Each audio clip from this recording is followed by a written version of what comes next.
Okay, hello, welcome to my video tutorial. In this tutorial I am going to do a video request from more than 10 people about what is VMware Workstation, and I'm going to show you how to use it. So first off, I'll show you an example of something running in VMware Workstation.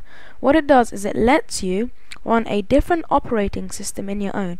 See here, I'm running Windows XP. You can see it's Windows XP.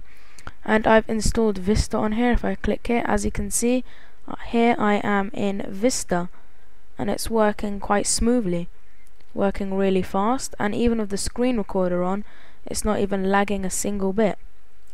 As you can see, it's really fast. I'll try and connect to the internet, see if it'll work.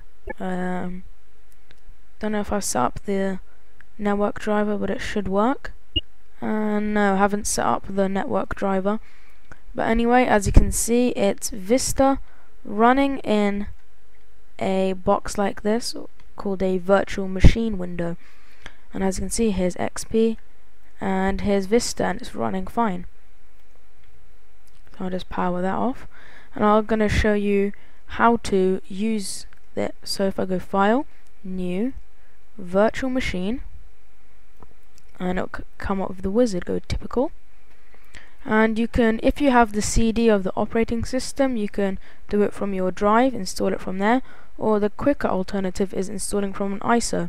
So today I'm going to show you Puppy Linux, which is a very small but useful operating system. It's only 100 megabyte. If you want to download it, just search Puppy Linux. It's quite useful. Select your operating system. You can select the Windows ones, the Linux ones, but Puppy Linux isn't there, so I'll go to Other and Other. Next, name it Puppy Linux.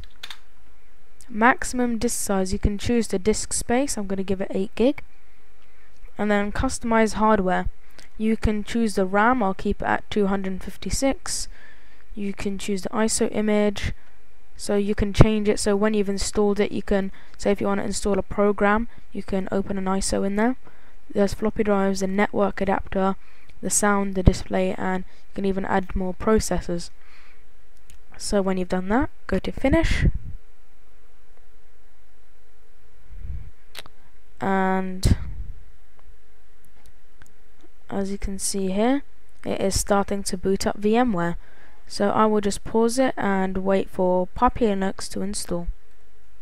Okay, so as you can see here, Puppy Linux is booted up, and as you can see, it works perfectly. It's really fast. As you can see here, there's no lag at all. So you can do quite a lot in this. It's got a writer, it's got a calculator, painter, drawer, browser, email client, chat client, it's got a zip client, you can play your music, and it's even got a console there. It's even close that. It's even got virtual windows, so I open a calculator here.